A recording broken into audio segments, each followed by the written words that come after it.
పండగైనా సంబరమైనా మీ ప్రతి సెలబ్రేషన్కి only choice Vega jewellers. Exclusive bridal jewellery offers. Shop now. Life bio sciences వాళ్ళు డెవలప్ చేసిన ER100తో ముసలితనం పోతుందా? ఇక ముసలి వాళ్లే కనిపించకుండా అంతా కుర్రకారైపోతారా? ప్రపంచవ్యాప్తంగా ఓల్డేజ్ వాళ్ళంతా మిస్ అయిపోయి మాయమైపోయి సడన్గా అందరూ యూత్లా తయారైపోతారా? అసలు ఇది సాధ్యమవుతుందా?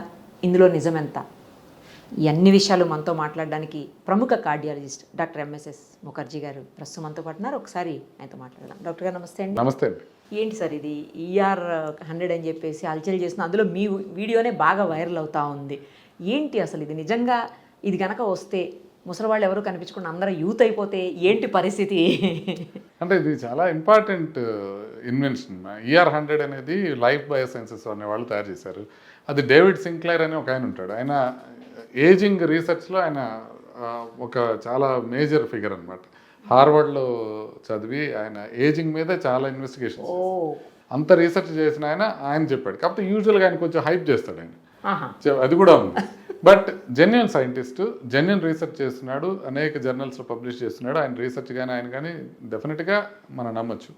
అలాంటి ఇప్పటికే మనుషుల మీద ప్రయోగాలు కూడా మొదలైనవి అంటున్నారు కదా.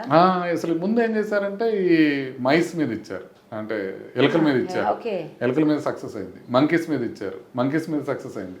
అంటే ఆప్టిక్ నర్వ్కి ఫంక్షన్ ఒకసారి పోతే మనం ఏం చేసినా తిరిగి రాదు. అది తిప్పించగలిగారు ఏది కోతుల్లో. ఇప్పుడు USFDA అప్రూవల్తో ఈ ఫస్ట్ ఫేజ్ జరుగుతూ ఉంది ER100 మీద పరిశోధన. అంటే FDA అప్రూవ్ ఇచ్చిన తర్వాతే మనుషులకి ఇవ్వాల్సి ఉంటుంది. అసలు మనుషులకి ఇచ్చిన తర్వాత ఇప్పుడు జరుగుతుంది ఏంటంటే ఈ కంటికి ఉండే ఆప్టిక్ నర్వ్ ఏదైతే ఉంటుందో అది డ్యామేజ్ అయిపోయింది అనుకోండి, బ్లైండ్ అయిపోతారు. ఇంక మళ్ళీ దాన్ని ఏమైనా చేయలేము. ఇంకా దానికి మనం కార్నియా రీప్లేస్మెంట్ కానీ కార్నియల్ ట్రాన్స్ప్లాంట్ కానీ ఏం చేసినా రాదు, ఇక చూపు శాశ్వతంగా అంధత్వం వస్తుంది. అలా ఉన్న వాళ్ళకి, ఆ గ్లకోమాతో అలా వచ్చిన వాళ్ళకి, లేకపోతే NION అంటారు ఇంకొక జబ్బు, ఈ రెండింటితో వచ్చిన వాళ్ళకి ఏంటంటే ఒక ఇంజెక్షన్ కంట్లో ఇచ్చి ప్లస్ ఒక క్యాప్సూల్ డైలీ వేసుకునేటట్టుగా పెట్టారు. సో ఇది ఎలా పనిచేస్తుంది అని అంటే జెనెటిక్గా ప్రతి సెల్కి ఒక DNA ఉంటుంది. సో ఆ DNA ఏంటంటే అది మారదు, అది హార్డ్వేర్ అనుకోండి, అది మారదు.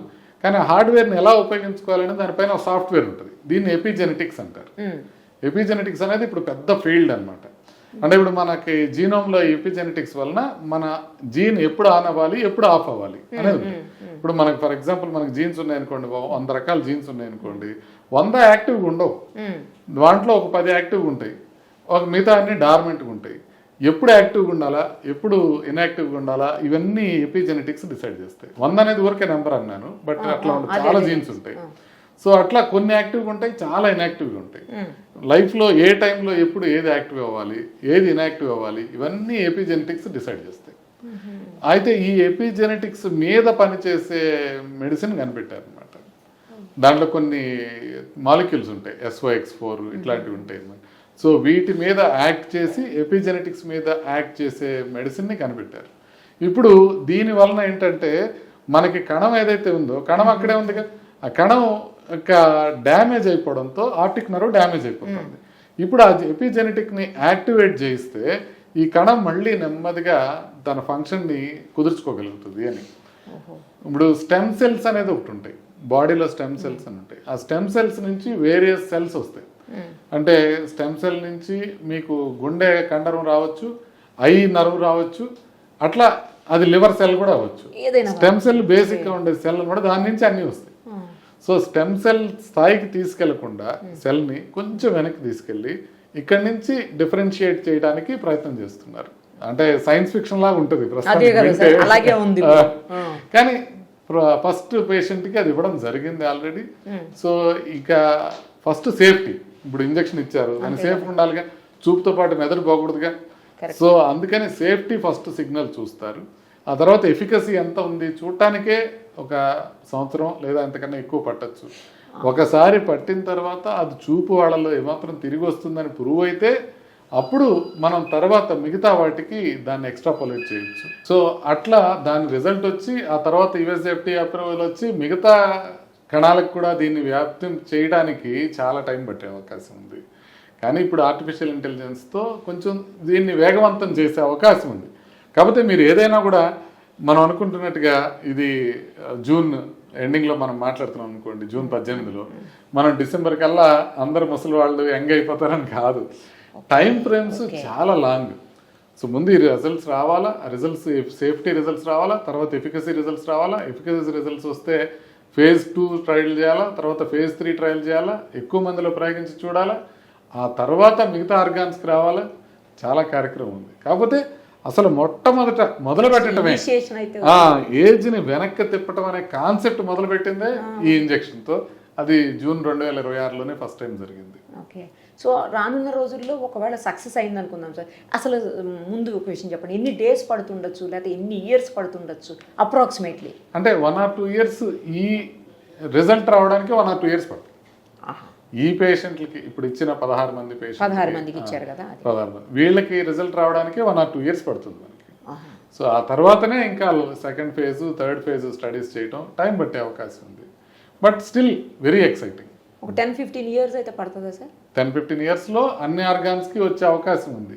అన్నిటికీ దీని వరకు ఒక 4-5 years. 4-5 yearsలో మనకి కంప్లీట్ కాంక్రీట్ రిజల్ట్స్ వచ్చే అవకాశం ఉంది. ఓన్లీ ఐ వరకు? ఐ వరకు వస్తే ఇప్పుడు తర్వాత మళ్ళీ స్కిన్కి, తర్వాత లంగ్స్కి, హార్ట్కి, తర్వాత ఇంకా మిగతా లివర్కి, కిడ్నీస్కి, ఇంకా మిగతా అన్ని పార్ట్స్కి కూడా చేసుకోవచ్చా? చేయగలమా లేదా అనేది ఇప్పుడే చెప్పలేము, కానీ హోప్ అయితే ఉంది. ఒక కణం అనే దాన్ని మనం రివర్స్ చేయగలిగితే ఏజ్, అదే టెక్నాలజీని అన్ని కణాలకి వాడుకునే అవకాశం ఉంది. అంటే సార్ ఇప్పుడు రివర్స్ చేయగలుగుతామంటే వెనక్కి తీసుకువెళ్ళడమే కదా.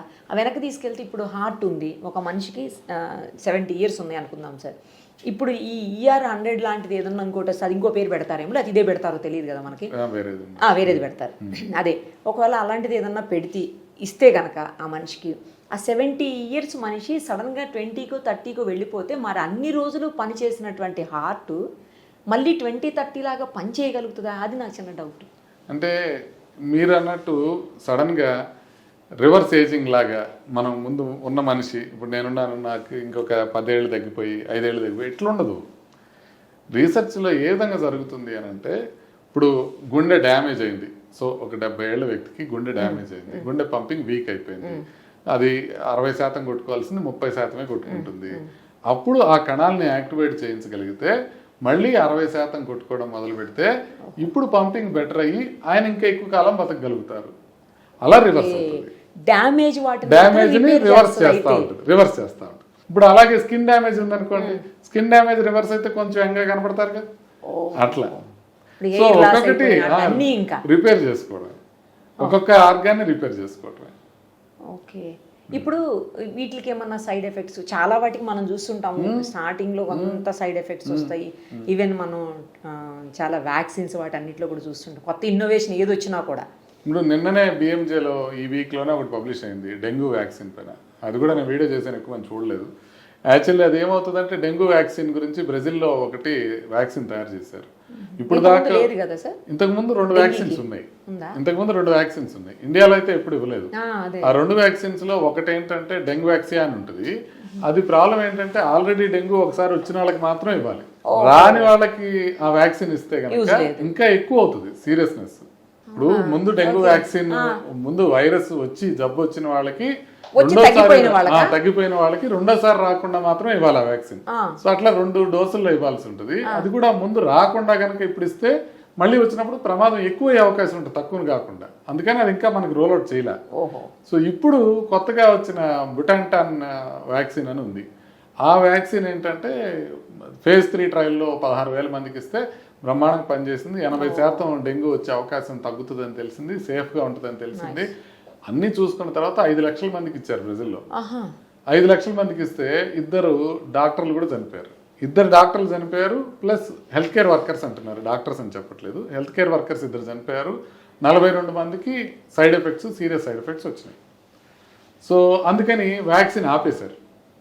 ఇప్పుడు ఏంటి, 16,000 మందిలో చేసిన స్టడీలో బయటపడలా, కానీ 5 లక్షల మందికి ఇచ్చేటప్పటికి 2కి ప్రాణానికి ప్రమాదం అయింది. సో అది దాని వల్లనేనా వ్యాక్సిన్ వల్లనే ప్రాణాపాయం అయిందా లేదా తెలియదు. వ్యాక్సిన్ ఇచ్చిన తర్వాత అయింది కాబట్టి అదే అనుకుంటారుగా యూజువల్. అట్లా అనుకోక్కర్లేదు, మిగతా ఇన్వెస్టిగేషన్స్ చేసి అది ప్రూవ్ చేస్తారు one way or the other. అప్పుడు దాకా పాస్ చేస్తున్నారు. అట్లా మనకి ఎస్టాబ్లిష్డ్ అనుకుని వ్యాక్సిన్ అంతా బాగుంది అనుకున్న తర్వాతనే ప్రాబ్లమ్స్ వస్తున్నాయి. కాబట్టి ఇప్పుడే ఈ మెడిసిన్కి కూడా ER100 కూడా మనం ఇప్పుడే సైడ్ ఎఫెక్ట్స్ లేవు అనుకోవడానికి లేదు. ఒకవేళ ఏ రకంగా ఉండబోతాయి అని కూడా చెప్పలేము. 16 మందికి ఇస్తే మనం ఎన్ని లక్షల కోట్ల మంది గురించి మాట్లాడుతున్నాం. సో అది చాలా స్లోగా, ఇప్పుడు ముందు 16 మందిలో ఇచ్చింది, తర్వాత వేల మందిలో ఇస్తారు, తర్వాత లక్షల మందిలో ఇచ్చి చూస్తారు. ఆ తర్వాత రోల్అవుట్ చేసిన తర్వాత కూడా ఓకే అనుకున్న తర్వాత కూడా దానిపైన స్టడీస్ అవుతుంటాయి. అట్లా జరుగుతుంది. సైన్స్లో సాధ్యం కానిది ఏమీ ఉండదేమో సార్, ఎందుకంటే ఇప్పటికే అడ్వాన్స్డ్ చాలా మెడిసిన్లో కూడా చాలా మెడిసిన్స్ ఉన్నాయి. అడ్వాన్స్డ్ మెడిసిన్, అడ్వాన్స్డ్ టెక్నాలజీ అంతా వచ్చింది. దాని తోడు AI యాడ్ అయింది. అలాంటప్పుడే మనం ఇంకా ఎక్కువ జాగ్రత్తగా ఉండాలి.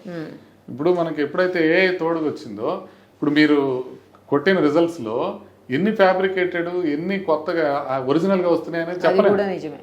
ఇప్పుడు ఏది ఆర్గానిక్. ఇప్పుడు ఏమైపోయిందంటే మొన్న హార్వర్డ్లోనే ఒక స్టడీ చేశారు. ఇప్పుడు మనకి ఇంటర్నెట్లో అంతా మొన్నటిదాకా ఉన్న ఇన్ఫర్మేషన్ 2023 ముందు ఇన్ఫర్మేషన్ అంతా మనుషులు ఎక్కించిన ఇన్ఫర్మేషనే. దాంట్లో కొంత కరెక్ట్ ఉండొచ్చు, కొంత తప్పు ఉండొచ్చు, ప్రాబ్లం లేదు. 2023 తర్వాత ChatGPT వచ్చిన తర్వాత ఇప్పుడు క్లాడ్ కానివ్వండి, పర్ప్లెక్సిటీ కానివ్వండి, గ్రాక్ కానివ్వండి, జెమినీ కానివ్వండి అన్నీ వచ్చేసినాయి కదా. వచ్చిన తర్వాత ఇప్పుడు పెట్టే ఇన్ఫర్మేషన్లో చాలా వరకు ఆర్టిఫిషియల్ ఇంటెలిజెన్స్ సృష్టించిన ఇన్ఫర్మేషన్ ఉంటుంది. అది కొంత మేరకు ఒరిజినల్ తీసుకోవచ్చు, కొంత హాలిసినేట్ కావచ్చు. ఈ రోజు పోయే కొద్దీ ఇది మన ఫర్టిలైజర్స్తో భూమి పొల్యూట్ అయిపోయినట్టు ఇన్ఫర్మేషన్ పొల్యూట్ అయిపోతుంది. సో కొన్ని రోజులు పోయిన తర్వాత ఏది నిజం ఏది కాదు అని చూడటం చాలా కష్టం అయిపోతుంది. కరెక్ట్. సో అందుకని ఇంకా ఎక్కువ జాగ్రత్తగా ఉండాలి. నేను అనేది ఏంటంటే స్పీడప్ అవుతుంది. ఆ స్పీడప్ లోనే మిస్టేక్స్ అయ్యే అవకాశం ఉంది అంటున్నా. ఓకే. ఇప్పుడు మిస్టేక్స్ తగిలినప్పుడు ఇంకా మళ్ళీ స్లో డౌన్ అవుతుంది. So ultimately hope Elon Musk కానీ, డారీ అమాడే కానీ, డెమిస్ హస్సాబిస్ కానీ వీళ్ళందరి హోప్ ఏంటంటే AI ఉపయోగించుకొని చాలా జబ్బులు మనం ట్రీట్ చేసే దానికి అవకాశం ఉంది. వస్తున్నాయి, కొత్తవి ఫాస్ట్గా వస్తున్నాయి. కానీ గార్డ్ రైల్స్ ఉండాలి, మనం జాగ్రత్తగా చూసుకోవాలి. చివరికి ఫిజిషియన్స్ అనేవాళ్ళు, డాక్టర్స్, కార్డియాలజిస్ట్ అనేవాళ్ళు జాగ్రత్తగా ప్రయోగించేటప్పుడు 1కి 10 సార్లు వాటిని క్షుణ్ణంగా స్టడీ చేసి ఇది కంప్లీట్గా మనుషులు వెరిఫై చేశారు అనుకున్న తర్వాతనే మనుషులకి ఇవ్వాల్సిన అవసరం ఉంటుంది. AI తోటి చాలా డిసీజెస్ని డయాగ్నోసిస్ చేయటము, అంటే మిగతా వాటికంటే నార్మల్ ప్రాసెస్ మనకి తెలుసు కదా, ఆ ప్రాసెస్లో కంటే ఈ ప్రాసెస్లో అక్యురసీ కూడా బాగుంటుంది అని అంటున్నారు. నిజమేనా? AI డయాగ్నోసిస్ అనేది అప్పుడు మనం డాక్టర్లు డయాగ్నోస్ చేయని కూడా కొన్ని డయాగ్నోస్ అవుతున్నాయి. అదే కొంచెం ఎర్లీగా కూడా అవుతున్నాయి. Especially cancers. ఇప్పుడు మ్యామోగ్రామ్ తీసుకున్నప్పుడు బ్రెస్ట్ క్యాన్సర్స్ త్వరగా AI నిర్ధారించగలుగుతుంది. అదేవిధంగా లంగ్ క్యాన్సర్ కూడా మనకి ఎర్లీగా మనం ఇప్పుడు డిటెక్ట్ చేయడానికి మచ్ ఎర్లియర్ 5 years ముందే ఎర్లీగా డిటెక్ట్ చేయడానికి ప్రయత్నాలు జరుగుతున్నాయి. ఇంకా మీరు నమ్మరు, నేను పొద్దున్న ట్యూబర్క్లోసిస్ గవర్నమెంట్ ప్రోగ్రామ్కి వెళ్ళాను కదా, దాన్ని NTEP అంటారు అనమాట, నేషనల్ ట్యూబర్క్లోసిస్ ఎరాడికేషన్ ప్రోగ్రామ్. దాంట్లో వాళ్ళు హ్యాండ్ హెల్డ్ ఎక్స్రే ఇచ్చి మనం ప్రజల దగ్గరికి వెళ్ళి ఎక్స్రే తీసుకుంటే ఎక్స్రే AIతో అనుసంధానం చేసి దాని ప్రకారం ట్యూబర్క్లోసిస్ అవునా కాదా అని గుర్తించేది ఇండియాలో వాడుతున్నారు ఇప్పుడు. సో ఇలా జరుగుతుంది, కొంత మంచి జరుగుతుంది, కానీ అంతా మంచి జరగాల్సేటట్టు చూడాల్సిన బాధ్యత మన మీద ఉంది. మీకు అర్థమైంది కదా. కొన్ని మిస్టేక్స్ కూడా ఉంటాయి. ఇప్పుడు ChatGPTకి ఒకవేళ ECG ఎక్కించారనుకోండి, అది ఇమీడియట్గా అది హార్ట్ అటాక్ అని చెప్తే భయపడి వచ్చే వాళ్ళ సంఖ్య బాగా పెరిగిపోయింది. ఇంతకుముందులా లేదు, భయపడిపోతున్నారు. అంత ఇన్ఫర్మేషన్ దాన్ని ఫీడ్ చేసినప్పుడు అది అయ్యుండొచ్చు, నేను చెప్పలేను, మీ డాక్టర్తో వెరిఫై చేసుకోండి అని చెప్తుంది. ChatGPT ఇచ్చేటప్పుడు అది డిస్క్లైమర్ ఇస్తుంది, ఇది ప్రొఫెషనల్ అడ్వైస్ కాదు అని. ఆ భయంతో ఇమ్మీడియట్గా డాక్టర్ దగ్గరికి వెళ్ళటం ఎక్కువైపోతుంది. అందుకని OP కన్సల్టేషన్స్ ఎక్కువ అవుతున్నాయి, అనవసరంగా ఎక్కువ అవుతున్నాయి. పోనీ డయాగ్నోసిస్ అవుతుందా వాళ్ళలో ఏమన్నా? డయాగ్నోసిస్ ఎక్స్ట్రా అయ్యేది ఏమి ఉండదు. డాక్టర్ ముందే చూసుకుంటే డాక్టర్ బాగానే చేసుకుంటాడు. కార్డియాలజీ వరకు చెప్తున్నా. కాదు సార్, ఇప్పుడు ChatGPT ఇచ్చింది, వాళ్ళని వెళ్ళమని చెప్పేసింది, అలాంటి వాళ్ళలో ఏమన్నా మీకు అలాంటి నిజంగానే డయాగ్నోసిస్ అవుతోందా? కొంతమందికి ఉంటుంది నిజంగానే, కొంతమందికి లేని వాళ్ళకి ఎక్కువ ప్యానిక్ అయ్యే వాళ్ళు ఎక్కువైపోయారు అంటున్నాను. ఓకే. లేకుండా కూడా మీకు ఇంతకుముందు గూగుల్ చేసినప్పుడు ఇలాంటి పరిస్థితే వచ్చింది, ఇప్పుడు ChatGPTతో అలాంటి పరిస్థితే ఉంది. సో ఎక్కువ డయాగ్నోజ్ అయిపోతుంది. ఓవర్ డయాగ్నోజ్ అయినప్పుడు ఎక్కువగా స్ట్రెస్ అయిపోతున్నారు. సో దాన్ని కాంటెక్స్లో తీసుకోవడం. ఇప్పుడు ఫర్ ఎగ్జాంపుల్ నిన్నగాక మొన్న నా దగ్గరికి వచ్చిన పేషెంట్ గురించి చెప్తాను. ఆయన డాక్టర్ గారు అని పేరు ముందు డాక్టర్ ఉంది, ఏం డాక్టర్ గారు నేను అడగలేదు. ఓకే. బట్ ఆయన ఏం చేశారంటే ఒక డయాగ్నోస్టిక్ సెంటర్ దగ్గరికి వెళ్ళి డయాగ్నోస్టిక్ చెకప్ చేయించుకున్నారు, టెస్ట్లు. దాంట్లో ట్రోపనిన్ అనే బ్లడ్ మార్కర్ ఉంది. నేను ఎప్పుడు ఇంతకుముందు కూడా వీడియోలు చేసి చెప్పాను, ట్రోపనిన్ అనే బ్లడ్ మార్కర్ రొటీన్ చెకప్లో చేయకూడదు రొటీన్ చెకప్లో. అది హార్ట్ అటాక్ ఉందా లేదా చూసి చెప్పే టెస్ట్. ఈయన ఎందుకు వెళ్ళారు, రొటీన్ చెకప్కి వెళ్ళారు. రొటీన్ చెకప్ లోపల దాంట్లో అది కూడా చేసేసారు వాళ్ళు. ఒక 150 టెస్టులు చేస్తారు, దాంట్లో ఇది కూడా చేసేసారు. దాంట్లో 59 ఉండాల్సిన కన్నా తక్కువ ఉండాల్సిన వాల్యూ 75 ఉంది ఆయనకి. సో ట్రోపనిన్ అనేది ఎప్పుడు చేస్తాం, హార్ట్ అటాక్ ఉందా లేదా చూడటానికి చేస్తాం. ఇవన్నీ ఆయన దానికి ఆర్టిఫిషియల్ ఇంటెలిజెన్స్ ఫీడ్ చేశారు. ఫీడ్ చేస్తే ఇది హార్ట్ అటాక్, ఇమీడియట్గా డాక్టర్ దగ్గరికి వెళ్ళండి అని. సో అక్కడికి ఆగల స్టోరీ. సాటర్డే నైట్ ఆ ప్రాబ్లం వచ్చింది. ఆయన నా దగ్గరికి రావడానికి ప్రయత్నం చేశారు, ఏదో అపాయింట్మెంట్ దొరకలేదు ఆయనకి. సో ఇంకొక హాస్పిటల్కి వెళ్ళారు. హాస్పిటల్లో ఆయన నైట్ ఉంచేశారు, ఓవర్ నైట్ ప్రాబ్లం ఉందని. ఆ టెస్ట్ మళ్ళీ రిపీట్ చేశారు. మళ్ళీ యాంజియోగ్రామ్ చేస్తే బెటర్ అని అన్నారు. ఆయన తిరిగి నా దగ్గరికి వచ్చారు. చూస్తే మొత్తం టెస్టులు చూస్తే టీఎంటీ నెగిటివ్ ఉంది, ఆయనకు రిస్క్ ఫ్యాక్టర్స్ లేవు, ఆయన చెస్ట్ పెయిన్ లేదు. జస్ట్ ఒక వాల్యూ కొంచెం అబ్నార్మల్గా వచ్చింది. చేయకూడని టెస్ట్, రొటీన్ టెస్టింగ్లో చేయకూడని టెస్ట్ చేయబడింది. అది ఆర్టిఫిషియల్ ఇంటెలిజెన్స్ దాన్ని యాంప్లిఫై చేసింది. ఇప్పుడు మీరు ఆ టెస్ట్ రిజల్ట్ ఒక్కటే ఇస్తే ట్రోపనిన్ అనేది ఎలివేషన్ ఉంది అని అంటే ఎవరైనా ఏం చెప్తారంటే కొంచెం జాగ్రత్తగా ఉండాలి, హార్ట్ అటాక్ అవునో కాదో నిర్ధారించుకోవాలి అని. ట్రోపనిన్ ఎక్కువ ఉందంటే. బట్ అసలు అది తీసుకున్న కాంటెక్స్ట్ ఇంపార్టెంట్. అప్పుడు కాంటెక్స్ట్ చూడకుండా చేసామనుకోండి, రొటీన్గా ఉన్న వాళ్ళు, ఇప్పుడు మీకు ట్రోపనిన్ చేసాం కొంచెం ఎక్కువ వచ్చింది అనుకోండి, మీరు భయపడక్కర్లా. ఇది శుభ్రంగా కూర్చోన్నారు, మీకు హార్ట్ అటాక్ ఉందని మీకు అనుమానం లేదు, నాకు అనుమానం లేదు. ఇలాంటప్పుడు ఆ టెస్ట్ చేయకూడదు. అట్లా కొన్ని ప్రాబ్లమ్స్ వస్తున్నాయి. ఇప్పుడు నా దగ్గరికి ఆయన ట్యూస్డేకి రాగలిగారు. ఈ లోపల ఆయన పడ్డ ట్రామాకి ఎవరు బాధ్యత చెప్పారు? అంతే కదా, అని కూడా చెప్పలేము. ఆ డయాగ్నోసిస్ సెంటర్ కూడా అది చేయకూడదు, తప్పది. అంటే సార్ ఏఐ తోటి చాలా ఫాస్ట్గా టెస్ట్లు అవుతున్నాయి, చాలా ఇమ్మీడియట్గా రిజల్ట్ వస్తుంది, తర్వాత డయాగ్నోసిస్ కూడా తొందరగా అయిపోతుంది, క్షణాల్లో అయిపోతుంది అని అంటున్నారు. అందుకోసం అని అడిగాను ఏఐ గురించి. త్వరగా అవుతుంది కానీ ఇంకా ఆ స్థాయి యాక్యురసీ రాలేదు. ఆ స్థాయి యాక్యురసీ లేదు. మెడికల్గా కొంచెం కేర్ఫుల్గానే ఉండాలి. అవునా? Okay, right. తర్వాత ఒకటి, హార్ట్కి కోత లేకుండా, అంటే గుండెకి కోత లేకుండా సర్జరీ చేయొచ్చు అని చెప్పేసి ఆ మధ్యన బాగా వైరల్ అయింది న్యూస్. ఏంటి అసలు, అంటే సర్జరీ చేసేటప్పుడు ఏమాత్రం మీరు కటింగ్ లేకుండా చేయగలుగుతారా? అది ఎట్లా సాధ్యమవుతుంది? అంటే వాల్వ్ రీప్లేస్మెంట్లో అలాంటి సాధన వచ్చింది. ఇంతకుముందు అయోటిక్ వాల్వ్ అని ఉంటుంది. అయోటిక్ వాల్వ్ ఇంతలా ఉంటుంది అనమాట. సో దీన్ని మనం కట్ చేయకుండా పెట్టే అవకాశం ఇంతకుముందు లేదు. ఇప్పుడు ఏంటంటే అది కాలు ద్వారా పంపించి ఆ వాల్వ్ని డిప్లాయ్ చేసేస్తున్నాం. అది ఒకటి. రెండోది వచ్చింది ఏంటంటే, ఇంతకుముందు బైపాస్ చేసేటప్పుడు ఇక్కడ కట్ చేసి ఓపెన్ చేసి పెట్టాల్సి వచ్చింది. తర్వాత మినిమల్ యాక్సెస్ అని వచ్చింది, అంటే చిన్న ఇన్సెషన్తోనే. అయితే మినిమల్ యాక్సెస్ ఏంటంటే అందరు బైపాస్ సర్జరీస్కి చేయలేము. 1 లేదా 2 రక్తనాళాల్లో బ్లాక్స్ ఉన్న వాళ్ళకి మాత్రమే చేయగలుగుతాం.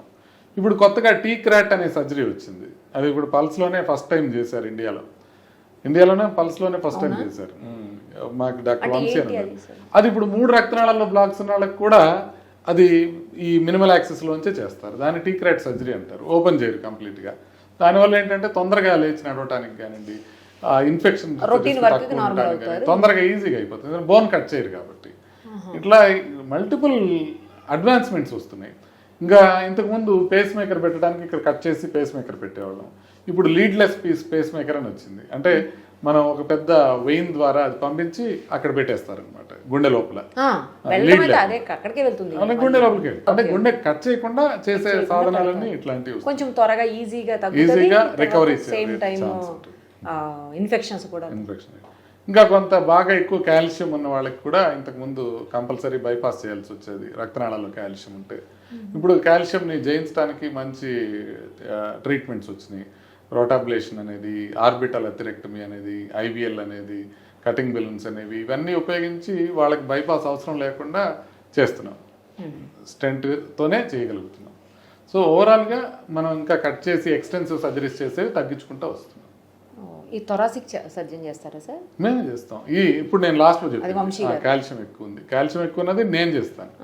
వంశీ గారు చేసేది టీక్రాట్ సర్జరీ, అది వంశీ గారు చేస్తారు. కార్డియోథొరాసిక్ సర్జన్ చేస్తారు. Okay okay. సో చాలా డెవలప్మెంట్స్ వచ్చాయి, రాబోతున్నాయి ఇంకా. మీ వీడియో అయితే మాత్రం ఫుల్ వైరల్ అయింది సార్. అది యాంటీ ఏజింగ్ది. అది నిజంగా ప్రపంచం మొత్తం వైరల్ అయింది. కదా అంటే అసలు? నా వీడియో సంగతి చెప్పట్లేదు, ఆ న్యూస్ నార్మల్గా న్యూస్ వైరల్ అయింది. ఆ న్యూస్ అనేది ప్రపంచం మొత్తం ట్విట్టర్లో కూడా చాలా బాగా పాపులర్ అయింది. ఎందుకంటే అది something that is every one is looking forward to. నాకు ఫ్యూ ఇయర్స్ క్రితం చెప్పడం ఏంటంటే, మీరు కష్టపడి ఇంకొక 40-50 ఏళ్ళు బతకండి, ఫ్యూ ఇయర్స్ ముందు చెప్పిన మాట. ఆ తర్వాత మరణం అనేది ఉండకపోవచ్చు అని. అంటే అంటే అప్పుడు దాకా ఉంటే లైఫ్ ఎక్స్టెండ్ చేసే అవకాశం ఉంటుంది అని. ఆహా, నెక్స్ట్ 40-50 ఇయర్స్లో మీరు కనుక మిమ్మల్ని బయట జాగ్రత్తగా మెయింటైన్ చేసుకోగలిగితే హెల్త్, 40-50 ఇయర్స్లో టెక్నాలజీ ఎలా వస్తుంది అని అంటే, కాలు పోతే కాలు వచ్చేయడం, లేకపోతే గుండె డ్యామేజ్ అయితే గుండె పెట్టేయడం, ఇట్లాంటి వరకు అంత టెక్నాలజీ వరకు వెళ్ళే అవకాశం ఉంది ఏజింగ్లో అని. అంటే లైఫ్ స్పాన్ ఎక్స్పాండ్ అవుతుంది అని. అంతే కదా. రైట్ సార్, చూద్దాం. Let us see. Thank you so నమస్తే మచ్. అండి, థ్యాంక్ యూ.